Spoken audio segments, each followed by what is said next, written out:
I have the great pleasure of announcing and introducing Bill Pollert, known for a long time, and he's a graduate of Lehigh University, Columbia MBA, and a PhD in management from the University of Florida, so he's a gator. And his career, which I'll walk you through a little bit, has three parts. The first part was a stint in really cutting his teeth in management and moving up in the ranks at International Paper, and then worked for a host of firms that were acquired by Mr. Peltz and May for the middle part of his career. And then the third part of his career he'll talk about today, which is a Wall Street startup that was recently sold called Caplease. Bill, thank you. Nice, Dave. Good to be here. It's always nice to come back to a place I had some great times. What I'd like to do today, I'll just give you a little background on myself. Actually, talk a little bit about two startups, but one I'm just going to touch upon, Heracles, and then really focus on Caplease and some of the lessons that I've learned, and actually probably are good to apply to any kind of startup. So just by way of background, if I got it right, Dave told you I went to school and was overeducated. My goal really to take a PhD was to teach, and actually started teaching in the MBA program at the University of Connecticut, and after 2 semesters realized I didn't know much about business, but I had a lot of book learning, so I decided I needed to get a job and learn something about business. And I was fortunate because I decided to go to work for the National Association of Manufacturers as a lobbyist. And the reason I picked them was that the NAM is made up of CEOs of large manufacturing, largely multinational corporations. And so it was a good place for me to get to know people, and hopefully someone would like me and I could go to work for their company. And it actually turned out to be the case.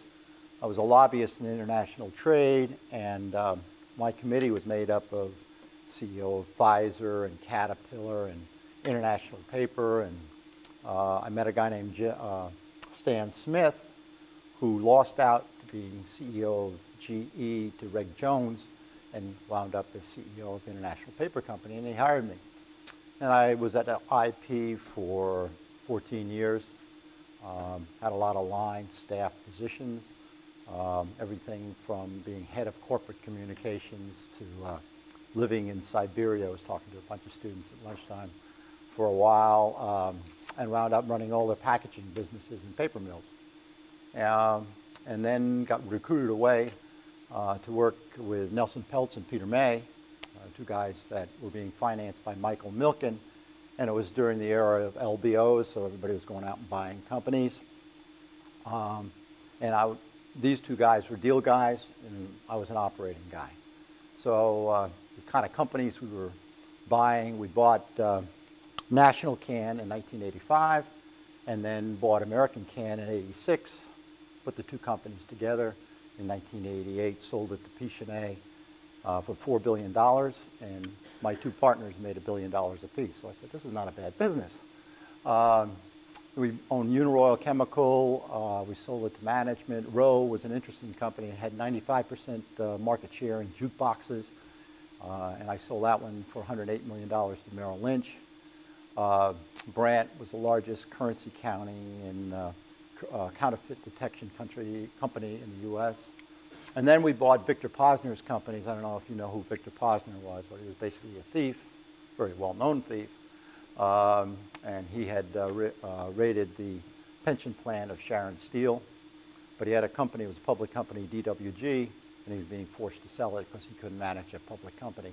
And my partners bought him, and it was kind of an interesting management exercise because he owned all those companies. We had to break them up and put them together, and it was a good experience.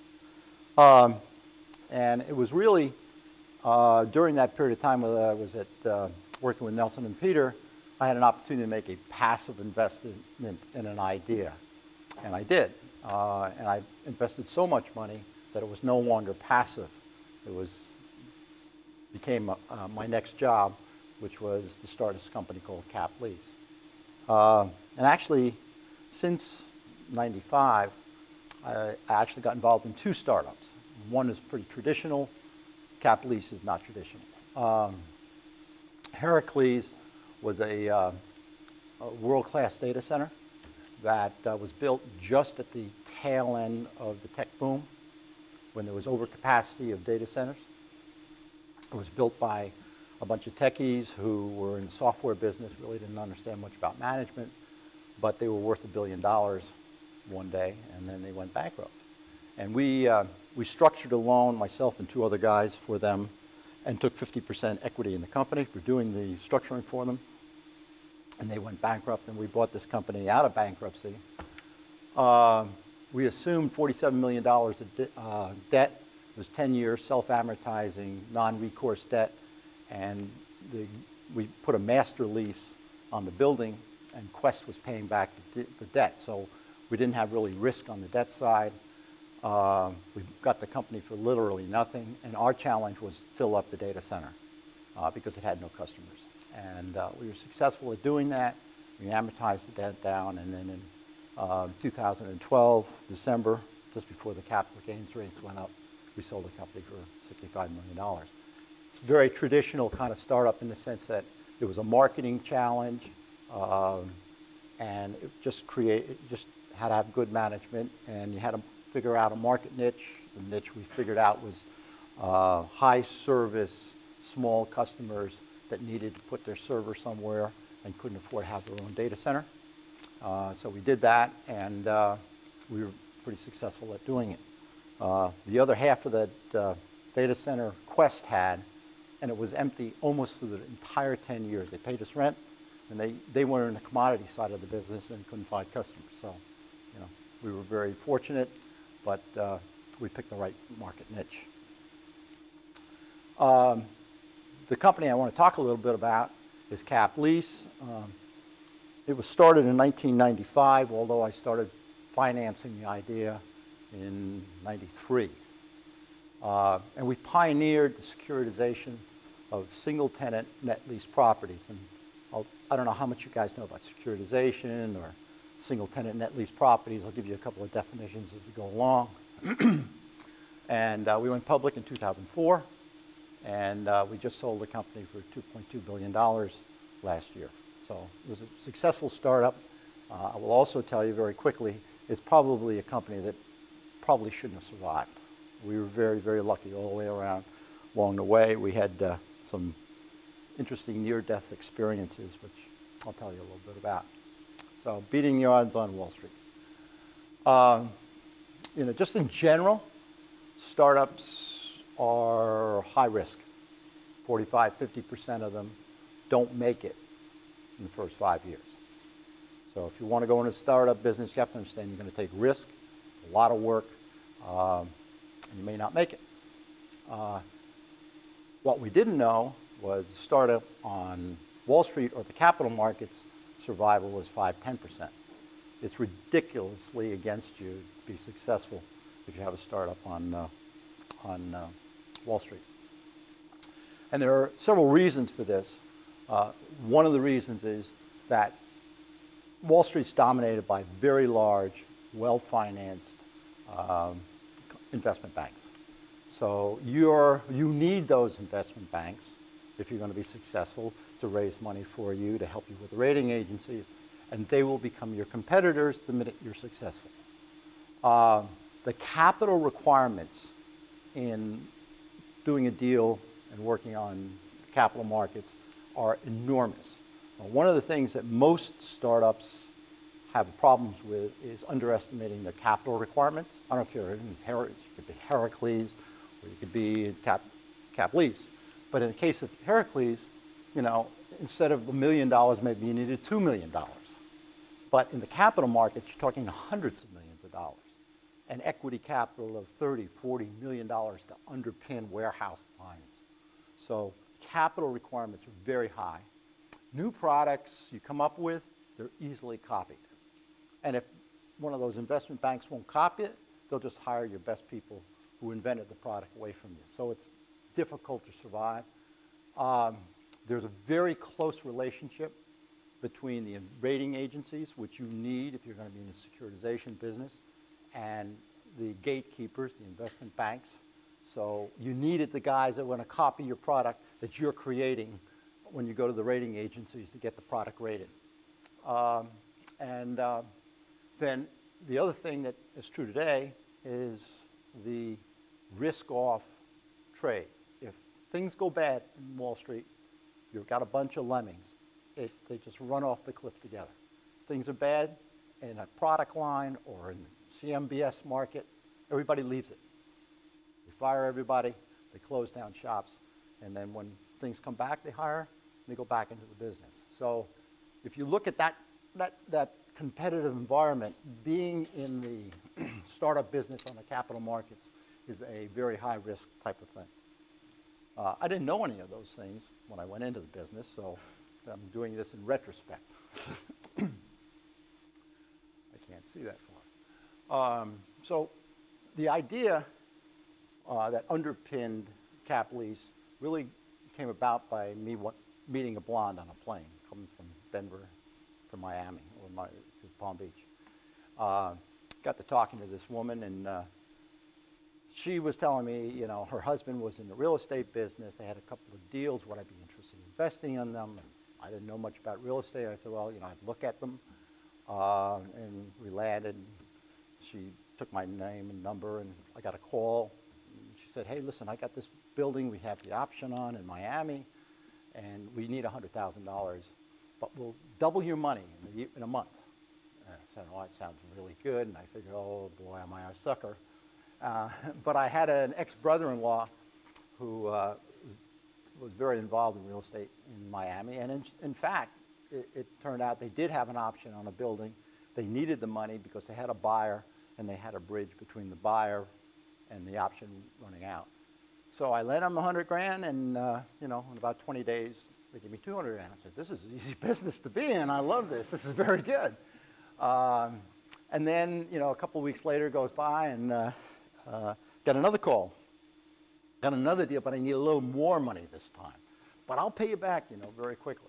And sure enough, they did. It was successful. And so, you know, this guy got my attention. He was a very smart guy named Gallagher. And he had this concept. And the concept was, and you have to think back at the time, in the 90s, we were just coming out of the S&L crisis. So it was hard to get loans, particularly for real estate. So his idea was, if you had a building with a single tenant in it, and that tenant wrote a 10 or 20-year lease, which defined out all of the rent that they were going to pay you each month, and it was a net lease, which meant that the tenant was responsible for all maintenance and everything else, that if you could take that lease and somehow convince the rating agencies that it was as good as the tenant's corporate bond, you could lend that particular borrower 95% of the value of the property. Where in the marketplace, they were lending banks maybe 60% of the value of the property, or maybe even 70% if it was really valuable property. And real estate's based on using other people's money, and so anybody who owned a piece of real estate always wants to put very little equity in, borrow as much as they can. So it was a great concept, and he said, you know, I can do this if I can get the right insurance company to write some kind of insurances to enhance this net lease to the equivalent of a corporate bond. So that was the kind of the genesis, the thought. It was an interesting idea, and you know, he hooked me because I started helping finance it. So in 1995, we had a company called Capital Lease Funding. It became Caplease, with this whole idea that we were going to provide very high leverage loans to people who were trying to finance properties with a single tenant and a net lease, long-term net lease. I don't know how much you guys know for securitization. Are you kind of familiar with it, how it works? Everybody pretty, I don't have to go over this.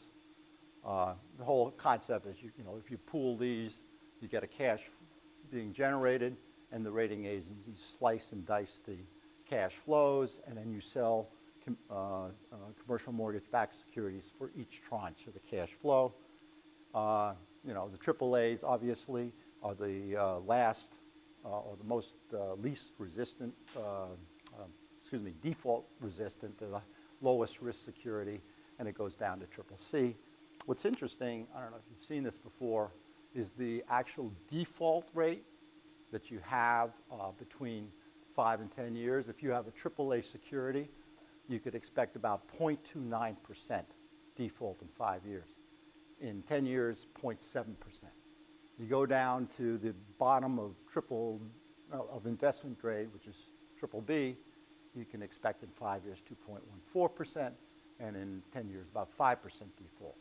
And then you can see what happens when you go down below BBB. All of a sudden, if you do a B tenant and you finance them, well, 26% of those have a default in the first 5 years. For 5 years. And for 10 years, about 32%. So you can see that the risk really goes up very exponentially as you go down that waterfall of cash flow. And if you're buying securities in those various tranches, you want to be paid for the risk. So AAA, investors are very happy with a very low interest rate. And B, they want a much bigger interest rate. And for the non-rated pieces, a very high interest rate. And again, since you guys know about securitization, I'll read that. One of the things that we were very lucky about when we started this company, it was just at the beginning of the takeoff of the commercial mortgage-backed securities market. So back in '95, there was about $32 billion worth of commercial mortgage-backed securities out in the marketplace, and none of those securities were backed by single-tenant net lease properties. And you can see that by 2007, that was up close to $250 billion every year of these securities being sold. So it was a very rapid takeoff, and so if you were a lender and in that business, you were at least catching the market on an upswing. It dropped to literally zero. Yeah. So in the original funding era, right. Were you putting together CMBSs, or was that on-bound, or was this debt you were a lender? Good question. What we were, well, let me go back and tell you, we thought naively when we went out into the marketplace, and our investment banker, which at that time was First Boston, told us what you needed to do was once you got the rating agents to agree in this enhancement, you could make a commitment for all of these loans and have that commitment, come due at one day, securitize the same day, and when the funds you got from the securitization, selling various tranches of securities, you could then make the loans. Well, that sounded great on paper, but what lender, or what borrower would stand for you telling them, oh, I'll make your loan, but I first got to get a securitization done, and oh, by the way, I can't give you the money for 3 or 4 months until I get enough deals accumulated to get a pool the size that you needed to have to securitize. So we needed to have a warehouse line that we closed loans into the warehouse line, accumulated our loans, at least $100 million worth, and then we sold the securities in the various tranches in that pool. So you ultimately got paid by the gap between the sale price of the loans and the purchase price. That's right. That's right. After paying exorbitant fees to the investment banks that were going to copy us for selling the securities for us. One of the things that drove this market, by the way, it's kind of interesting, was one of the big lenders into the real estate business were the banks, insurance companies, and pension plans, and particularly insurance companies and pension plans love net lease product. And what do you think? Why do you think that is? Well, insurance companies and pension plans have long-term liabilities, and they need a predictable cash flow. So they know what their liabilities are. They would buy single-tenant properties that had long-term leases and match the cash flow from the leases to their long-term obligations. So they would be making loans on a one-off basis. They put them on their balance sheet, and that was their business. Well, CMBS comes along, and all of a sudden, they could buy securities in a very diverse pool, and they can match the risk. I can buy AAA, AA, and the returns much better to my long-term obligations. And oh, by the way, I can do it with 2 people, not a staff of 50 people underwriting individual loans. So the very people that used to be making the loans all of a sudden like buying these securities because it was easier for them. They get better diversified risk, and they could better match fund their long-term needs in terms of cash. So, okay, what are we going to do? We're going to provide high leverage mortgage loans, 95%. And what we're going to do it, we're going to by enhancing these net leases to bond status. But the challenge was that we had to get the rating agencies to agree that the insurance that we were writing would cover up any possible interruption of cash flow beyond a corporate bankruptcy. And what we underestimated was how difficult that was. And then we had to create a security, which was a CMBS, that the investment bankers could sell. Well, what is a single tenant net lease property? A single tenant, pretty self-explanatory, is 1 tenant in a building, different than a strip mall or an office building where you have lots of tenants. And in a net lease, the tenant agrees to pay for all the maintenance, the taxes, the insurance, everything. So in a gross lease that you see out in a strip mall where the landlord, and they sometimes are not the most honorable guys, have to take care of the maintenance or pay the taxes or insurance, and if they don't, the tenant says, I'm not going to pay you the rent. In this case, it's a corporate obligation that this tenant who's going to sign this 10 or 20-year lease, they're not only going to define for you what rents they're going to pay in each year, if they're going to have an increase or not, but they're, in addition to that, they have an obligation to take care of everything in the building. So there's no excuse that, oh, well, you know, the air conditioning didn't work, I'm not going to pay rent. So pretty secure cash flow. How do you get out of a long-term lease? Well, one, you could have a corporate bankruptcy, just like a corporate bond, and the corporation may choose not to honor the lease. But there were 2 other things in a net lease that were different than the corporate bond. And it was those 2 things that we had to figure out how to insure around. One was a condemnation. You own a building, you got a tenant paying, GE's in the building, it's a warehouse, and the town wants that particular piece of property. And they take it. So GE doesn't have the opportunity to have the building anymore, they can stop the lease. Or secondly, there's a casualty, fire. Building burns down, flood. Can't use the building, they can get out of the lease. 2 ways to interrupt the cash flow that you don't have in a corporate bond. So the trick was, how can you plug these 2 holes? And if you could plug those 2 holes, then that lease is essentially like a corporate bond. So we figured out with the rating agencies told us, is that, well, all right, if you want to have an insurance policy to do that, the insurance company that writes that kind of bond has to be AAA. And there were only 2 of them in the country at that time that did this kind of casualty insurance, AIG and Chubb. And Chubb had no interest in doing this. And the policies had to be unique, never done before. First, they were non-cancelable for the term of the lease. So that if it's a 10-year lease, the insurance was there for 10 years, come hell or high water. Or 20 years, 20 years. And the second thing that was an alien concept to the insurance companies is they had to pay first and argue later. No insurance company likes to pay you when you go to them right away and say, oh, you know, I've got a problem, the government's taking my property. The first thing they'll say, well, let's wait for the settlement. And there's a delay, and all of a sudden the tenant stops paying the rent, and you've got a gap in your cash flow. We were fortunate because we had very good contacts with AIG, and AIG finally agreed that they would write this type of policy. But they never wrote that kind of policy before, so we, in fact, had to hire the law firms and pay for the development of those 2 insurance policies. They cost several million of dollars to do.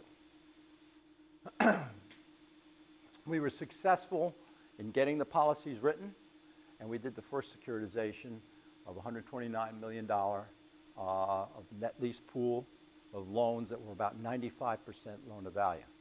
Tremendous breakthrough on this market segment, and it opened up a whole new market that every investment bank that was already doing normal commercial real estate type of CMBS financing said, oh great, we're going to jump into it. We had a 1-year exclusive for those insurance policies with AIG, but Chubb within 6 months copied the policies, and they were offering these investment banks our policies, but Chubb was underwriting. Why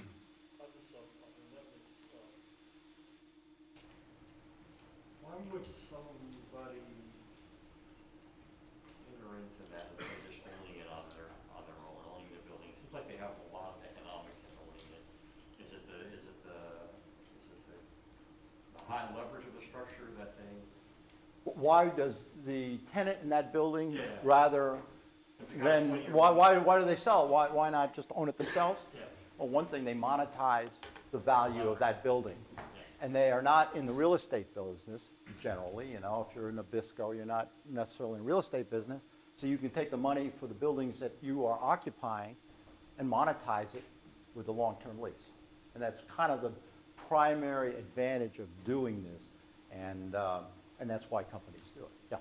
To that point, are the leases typically structured as operating leases from the perspective of the tenant, or are they capital leases? They're capital leases. Okay. So, so in any case, we had a lot of competition real fast.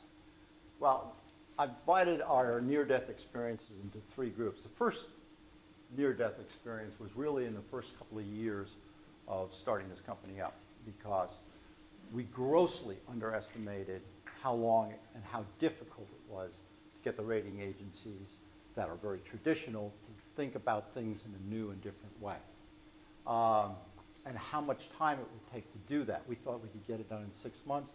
In fact, you know, from the time Gallagher was trying to do this until the time we finally got the deal done was like 4 or 5 years. We needed a lot of capital because we didn't realize we needed a warehouse line of at least $100 million. And the other thing we really underestimated was the importance of a track record. On Wall Street, it's a good old boy network, and you kind of have a reputation. And if you got a good reputation, you get deals done. If you don't have a good reputation, you don't get them done. And if you have no reputation at all, they say, who is this guy? And that's what we were running into. Before you go on, back on that insurance. Yeah. So the condemnation is government taking over, condemning the building, right? Right.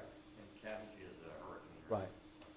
So is condemnation really big? That sounds pretty exotic. I mean, it was exotic, and it is exotic. That's why it was hard to. But the rating agency says it could happen, so therefore it could interrupt your cash flow. So therefore, to make it perfect, just like a corporate bond, insure around it. And casualty, when you think about it, all these, you have casualty insurance on the building. Oh, sure, yeah. This is a wrap around the casualty. You'll eventually get paid. It's insurance that you will really ultimately never, the insurance company has a no-risk policy basically there, and they're getting twice the premium. So from their standpoint, it made a lot of sense. It's just they never did it before, and they never did it for 10, 20 years, and they never did it with a pay-first kind of a structure. So how did we survive? Well, probably one of the, again, lucky things that happened to us. The insurance guys that the lawyer that was helping us was a guy named Chris White, who wound up as CEO of Cadwalader. Cadwalader is a white shoe company in New York that dominates securitization, has a lot of credibility with the rating agencies. They're very expensive. Back then, we were paying $600, $700 an hour. That was '95 to get legal help. So you can understand why it was several millions of dollars to put that policy together. Anyway, we needed more money. I had put a couple of $1 million into this, but we needed at least 15, 20 million bucks to get the warehouse line we needed. And, you know, I wasn't going to put that much money into this. So Chris says, I know a guy. The guy was Zev Wolfson, who was an Orthodox Jew recluse in New York, a big name in real estate. He said, maybe he'll invest in this idea. And so he calls Zev, and Zev says, I got a friend, Lou Ranieri. So if you can convince Lou Ranieri that this is a good idea, then I'm in for an investment. And so he introduced us to Lou Ranieri. Now, I don't know if you guys know who he is, but Lou Ranieri, to this day, you read about him in the newspaper, is one of the most famous Wall Street guys. And he's kind of a legend. And there's a book written about him called Liar's Poker. If you want to read a great book, read Liar's Poker. It captures what really went on in Wall Street during the 70s. Lou was the inventor, the father of securitizing residential mortgages. Before Lou, it never happened. And during the time he was vice chairman of Solomon, 77, 78, 79, his division, which was securitized residential mortgages, made more money than all of the other firms on Wall Street combined. And he's a character. He is just absolutely a wild man. But he came over to our offices, and he was fascinated with this kind of idea about enhancing to a corporate bond status these net leases. And he invested $15 million with us. And in the meantime, Zev lost interest, but Lou became our partner. And in fact, was our partner through 2007. And when we went public, he became our chairman. And he gave us instant credibility. He opens a door, you name Lou Ranieri and any investment bank, the rating agencies all give you credibility. So that was very important. Secondly, we had good contact and a representation with Hank Greenberg, who was the CEO of AIG. He personally agreed to have these insurance policies written and that they would back them. Without him saying it, AIG would never have done it. And again, it was personal contacts. Louis and Hank went back forever. We were very fortunate when we started this company.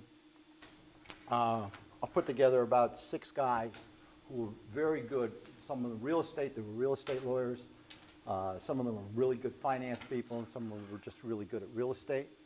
And those guys handled themselves very well, and they gained credibility with the rating agency because they could answer the questions that the rating agency were throwing at us. So that was very important. First Boston gave us a $100 million line once Louis came in. And then we were very, very lucky. So those things got us through the startup, real startup phase of this company. But, you know, the success completely changed the competitive environment. Because once the other investment banks saw we could make a lot of money, they could securitize these loans, they jumped in big time. And the first thing they did was they were very aggressive in underwriting, and they were willing to underwrite loans with tenants and locations that we were not, because we couldn't take the risk. So underwriting standards went down. That made competition very difficult because you not only were now competing on price, but you were competing on terms. The second thing that happened, the size of the pools just exploded. When we went out with a $129 million pool, it was kind of average size. Within a year, the average had to be $500 million or $1 billion pool. And that required national origination networks. And what it did for us, it forced us to do a couple of things. First, we had to align ourselves with one of these investment banks and, you know, put the loans we originated into their pools, and that we had to have at least a $500 million warehouse line, which we were able to negotiate with Bank America. So things went along fine until the second year experience in 1990. I don't mean to be rude, but I mean, what was Be your rude. advantage at that time, right? Pardon? I mean, was it, what allowed you to successfully compete? Did you guys just have a better understanding of how to structure Well, disciplines? yes. Well, two things. One, we invented it. Right. So we understood what a lease had to look like. It wasn't, you know, one of the differences between, I was saying this at lunchtime, between a lease in the commercial real estate side and a residential lease, the residential leases are mortgages, and their documents are essentially all the same because of Fannie Mae, Freddie Mac, the government standardized everything. So when you put a pool of those mortgages together, they all look the same. Sure. In commercial real estate, every lease, even within a same company, is different. So there are net leases and there are net leases. There are double net leases, triple net leases, so that underwriting the lease terms was very important, as well as the real estate. So we were very good at doing that, and we were small. We could turn things around quickly.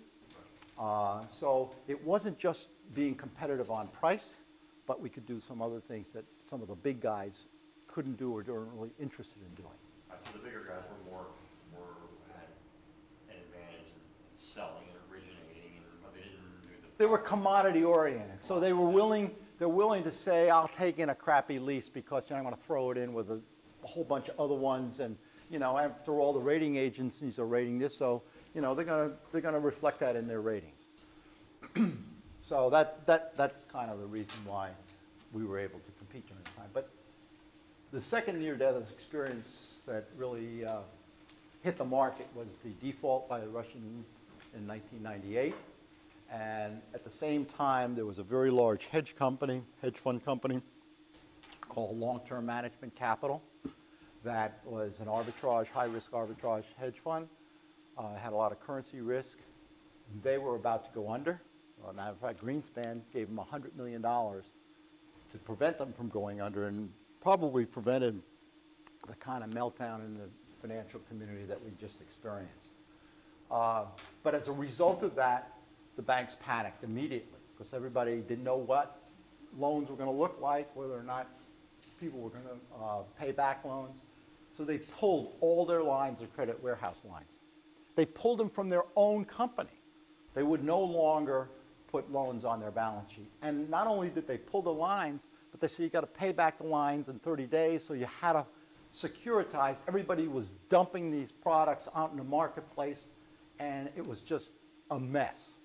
And most of our competitors, Merrill Lynch was forced out of the business, Deutsche Bank was forced out of the business because their own banks walked away from them. How did we survive? We survived because we owed Bank of America so much money that they couldn't afford to put us on. And that's a lesson. If you're going to borrow some money, you borrow a little bit, you're always at risk. You borrow so much that the guy can't afford to let you go on, and you get a new partner. And this was the case. We owed them on a warehouse line $685 million. I would say our net worth at that time was $35 million. And we were the second largest creditor to General Motors. So you could see, you know, the CEO of Bank of America looking over who he's going to put under and realizing that the Wall Street Journal was going to have a loan. How dumb was Bank of America loaning this pissant company $685 million? Who's running this place? So they were very willing to work with us. It was very helpful that Lou knew these guys very well. And one of the things that saved us, and actually saved us several times, is the quality of the assets, the loans that we underwrote were absolutely the best in the business. We never varied off of our standards, even though the industry was going south. So the bank felt secure that those loans we made were going to be good. So they worked with us between September and March, and in March we securitized that $85 million portfolio of loans, and we all made money. But the only reason they didn't put us under was the amount and Lou Ranieri. Go-go years. Everybody was making money. Everybody was jumping into the securitization business. And what was happening was standards went to hell, and margins went away. And it was much better to be a borrower than a lender because money was out there and people just wanted to give you money. So it was not a great time to be a securitized lender in the market segment that we created. So we had to change because we could not compete anymore in the CMBS market. It was a dead, down and dirty commodity. So we had to look to new loan structures, and we actually created 2 loan structures that we were able to patent. It was an A-B structure, pretty complicated, but it allowed us to do things that other people couldn't do. And then we decided that we were so good at structuring complex, large loans that we said, okay, we're not going to be in the normal bread and butter type of single tenant net lease kind of product, Walgreens, CVS's type of thing. We're going to go after $100 million loans. We're going to structure it. We're going to make it work within somebody else's securitization, and we'll sell the loan to somebody else. And it bridged us. We were able to compete even in the big loan area because of the reputation we had, both knowledge, because we invented this segment, and because we had continuity. In my management group, it's been together 20 years. So everybody knew who they were. We never retraded. A lot of guys were saying, oh, I'll make you a loan, but oh, wait a minute, a little higher price as it came to the closing. We never did that. And as I said, the quality and continuity of our management team. Then we went public. We went public in 2004. Again, because it was a hot market, we had a great reputation. We did an IPO, $250 million. And we changed our strategy again because, as I said earlier, it was better to be a borrower than a lender. So it was better to buy the properties, own them, and finance them because people were just giving you money. So we became a buyer of properties. And when you think about it, buying a property and financing 95% the value of the property, it's just like owning it. The lender, 95%, you've already given them 95% of the value of the property, you might as well own it yourself and borrow 95%. So we moved from being a lender to a buyer, and we built a portfolio pretty quickly. We went from 0 portfolio to a $1.9 billion portfolio in about 3-4 years. Of that, $1.4 billion was owned properties, and about $500 million were debt securities, which we had structured because, again, one of the competitive advantages we had as a buyer here is we were better at structuring debt. So we got lower cost debt, which allowed us to be more competitive on the price to buy properties in the marketplace. So some of those AB securities we put on our balance sheet, we actually had a CDO of about $250 million on our balance sheet at the time. Our leverage was about 80%, which when you consider it was very conservative since we could have borrowed 95%. So things were going good. Excuse me. These names, Those are the kinds of tenants we had. We own the... well, no, the Tiffany is an interesting one. It's their worldwide distribution center for all Tiffany products. It's in Parsippany, New York. And it's where they do make the Super Bowl and all the special kinds of bowls and trophies that they have. Nestle's, we had 3 of their warehouses, East Coast, Midwest, and West Coast. We just renegotiated with them. They kept the East Coast, and we sublet they sublet the West Coast to Del Monte, and I can't remember who's in the Midwest. Kroger, we have 6 Kroger stores down in Atlanta in that area. And TJ Maxx, we have their East Coast distribution center. It's a 1,500,000 square foot facility just outside of Pennsylvania, Philly. So those are the kinds of tenants. You could see these are quality tenants. Tiffany's BBB plus. Nestle used to be AAA. I don't know if they still are. They're BBB plus. They're an A minus. So great tenants, good real estate. That was the name of our game. Well, third near-death experience. The world came to the end in 2008. You had the world financial crisis. Markets melted down, and the only word out there was survive. You got to survive. The banks pulled lines indiscriminately right across the board. You just could not get a loan, and in fact, you were being asked to pay back loans on an accelerated basis. Leverage, if you had any leverage on your balance sheet, much less 80%, it was a kiss of death. Get the hell out of that stock. Investors panicked because of the lemming mentality, risk, leverage. Oh my God, the world's come to an end. Our stock went from $9 to $1.50. Nothing changed. Balance sheet was the same. Our assets were the same, but the market panicked. And the CMBS market went from, as I said, $250 billion to zero, and everybody stopped lending. So it was a real traumatic disaster that hit the market. And here we were, just trying to survive. Again, it required us to dramatically change our business plan and how we did business. The first thing we did is we stopped growing. I don't know, I'm missing a slide here. Huh. Oh, okay. Well, I'm missing a slide. But the slide I was talking about is what we began to do. We were lucky to have a very high quality portfolio. So the banks were a little bit hesitant to pull the plug on us.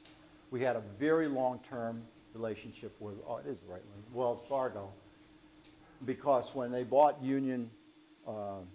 First Union, we were the only client of First Union that they took into their non-high risk real estate portfolio. And we knew the guys well. We had a long-term relationship. They were willing to at least talk to us instead of just calling us one day and said, pay back a warehouse line.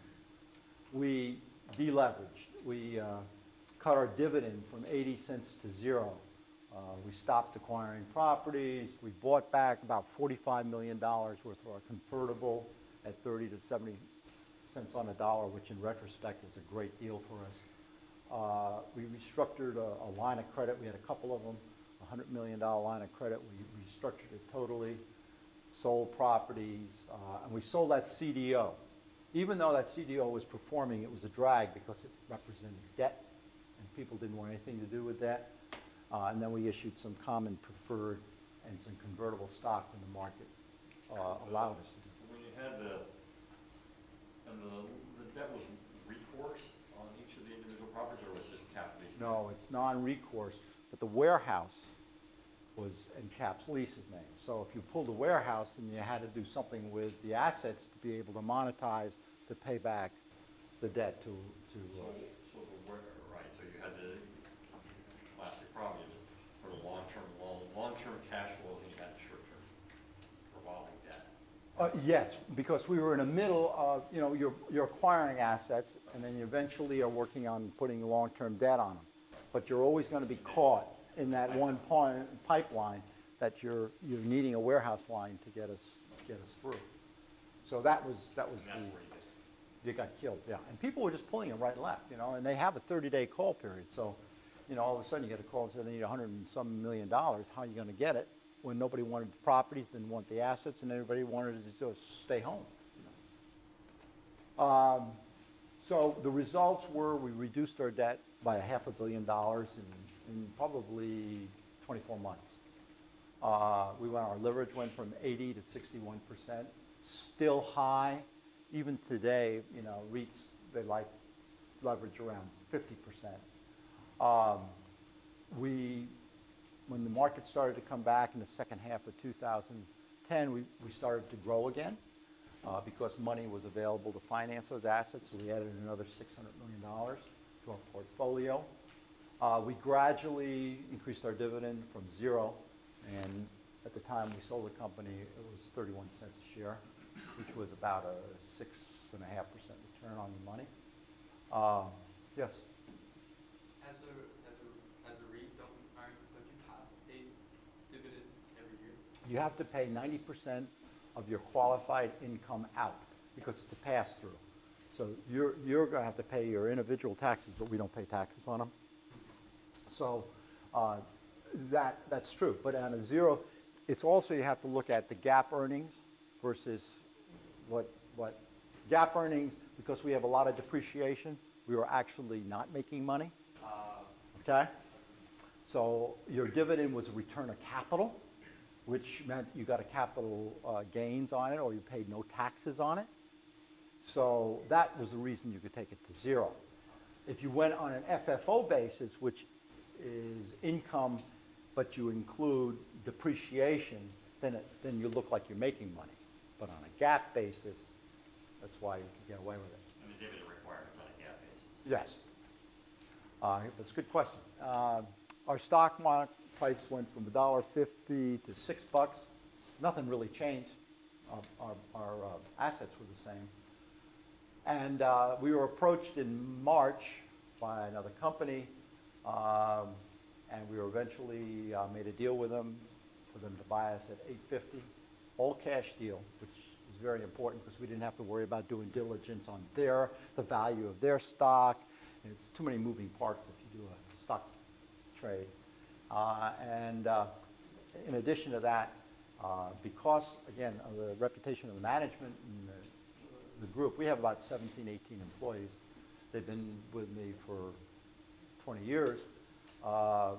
American Realty Capital Properties gave contracts to all the senior guys and hired everybody as part of the deal.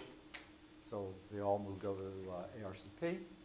And it was a very sweet deal for our investors. So that was our story. You know, if you kind of take away from this, say, you know, if I want to get into startup business, what did I learn? One of the things that saved us all through this, we had good people, motivated people, smart people, very ethical guys. We had a good business concept or idea. We just didn't realize how difficult it was to get it going. This is what we didn't have, an in-depth market understanding. We had no idea how difficult and how competitive this market was and what the parameters of competition were really going to be like. We should have failed because we didn't have that third. We had a good business plan to take the concept from an idea to a reality, but we underestimated the time. And that, by the way, is, again, a problem with most startups. They think they're going to be more successful more quickly than they really do, are able to achieve. You have to have nimbleness and flexibility. You have to be able to adjust to market situations quickly. We were small, 17 people. We worked as a team. We knew each other. We could make adjustments quickly. And that was one of the key reasons why we survived. And it's true of any startup. You want to be able to move with the market, and the market changes. Adequate capital, again, we underestimated the amount of capital. We were fortunate because of Lou Ranieri, and then because of the success of our product, we started making a lot of money, and we were able to bridge the capital problem. But again, as I look at startups, a lot of startups underestimate dramatically the amount of capital they need to be successful. And even if you did everything perfect, 50% of your survival is going to be luck. It's true. I mean, we was lucky we met Lou. We were lucky because we had great relationships with our banks. We were lucky because we eventually got this securitization done. Just all the way along, we were very lucky. You've got to have luck as a startup. It's a high-risk type of business. I mean, to your credit, or certainly to your credit, I would think it would be, not so much from a startup space, but I know in financial firms that I'm quite familiar with that are successful have all been incredibly disciplined and not distracted by what was potentially low-hanging fruit, right? So if through the middle of this process you've gotten away from the pristine, we're Right. going to stay small, we're going to do only these properties, you're just exactly right. Yeah, and oh, by the way, it's, you know, the market's very fickle. When we went public, the knock on us was that we weren't growing fast enough. They wanted us to take on more debt and more crappy properties so we could build our portfolio faster. So we would constantly on our quarterly calls get, questioned, why aren't you growing faster? Why aren't you doing these kinds of deals? And you're right, we always focused on quality because that was the thing that, helped us survive all these downturns. That's very true. But, any questions? Go ahead. I was curious about, you said that, there was insurance around these securitized leases. How, if there was a spread, what was the credit spread between the debt or senior secured debt of these companies and the? It would run between 75 and 100 basis points. The corporate would be tighter by that much because there was still this concept of real estate, and real estate could be risky. So even though I look at it the other way, unsecured corporate debt, company goes under, I don't have any security. I don't have a building, I don't have a piece of property. But the investment mentality is the corporate bond is better than something that has a lease and a real estate that mucks up the story. Retrospect, if you had known what you didn't know and that it was going to take as long as it did, do you think these would have still happened? No way. No way. It was, again, I didn't know any, I wasn't out of real estate. I would manage large manufacturing companies.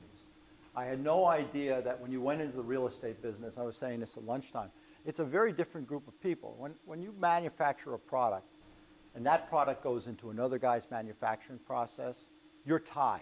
He's your partner. And it's a long-term relationship. You become, very close. And, there's no ethical issues. There's no lying back and forth. You depend on each other. Real estate business is kind of different. First of all, think about real estate business. It's only in the last 15, 20 years that you've really had the professionalization of real estate. Before that, and even today, you've got big personalities who are family, very often are family-type dynasties, guys that may or may not have gone to college, but they're street fighters. So that group of people tend not to know the difference between not quite telling you the facts and just selling you. So you had a whole group of people that were my customers that I found that it was very hard to get the truth out of them. That was one group of people I had to deal with. I didn't know that. The second group of people that I never had to deal with, thank goodness, when I was in the corporate side, was lawyers. And they're not my favorite people to deal with, particularly real estate lawyers. So, that was a second group. I needed them because they close every single deal you do.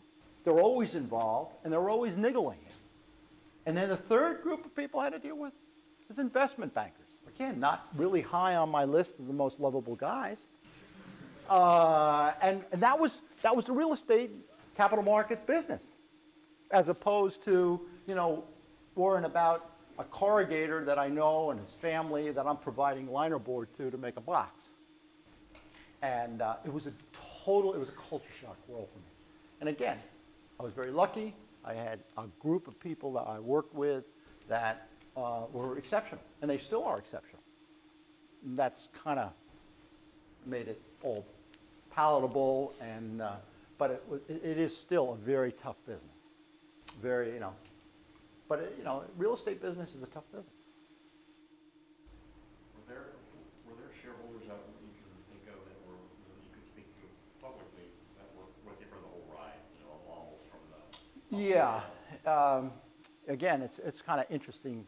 The kind of people that bought our stock and bought our story tended to be long-term holders. They were pension plans, a lot of pension plans, or value investors. So 90% of our shares, 90% of our shares were held by long-term institutional investors. Many of them held on throughout the ride. Some left us and came back. The interesting part is the group that bought us have literally no institutional investors, and they have 850,000 share owners, but they're all ma and pas. So it's an entirely different kind of a, but again, we were selling, you know, you could go to bed every night on our cash flows because of the quality of our assets. Yeah. Ensuring the quality, did you use a high level of selectivity and who you would loan to, or was it a matter of just diversifying risk by, you know, picking a lot of different tenants? As far as the borrower was concerned, I wasn't really concerned about who was borrowing the money, because I didn't look at the borrower, and again, he was a real estate professional, never touched the dollar of the money, because the loan I made to him was based on the cash flow that the tenant had agreed to pay, and the tenant paid me directly the cash flow. So you as a borrower, you own the property, but I didn't particularly care about your credit. I looked at a couple of things. I looked at the credit of the tenant there, the quality of the lease, and how good was the real estate. And I liked real estate that was in good locations, because when the lease came due, I had to have a plan B. Sometimes, that's the risk of a single tenant. Think about it. A single tenant is either there or not. It's an on-off switch. So your risk is at the end of 10 years, the tenant goes home and I got an empty building. So I really want good real estate, so if they go home, I can re-let the building to somebody else. In a multi-tenant type of a property like a strip mall, you know, one of the tenants may go under, you know, some nail company or, you know, a retailer. But I'm getting cash flow for the rest of the tenants, and I can re-let that particular space, and I still get cash flow coming in. So the quality of the tenants on a multi-tenant is not that good, but because there's diversity, there's somewhat less risk. In a single tenant, you got to worry at the end of the lease, what are you going to do with the building? So that's why you like these long-term leases. So we always underwrote real estate, the credit of the tenant, and the quality of the lease. And we really never changed on that. Yeah.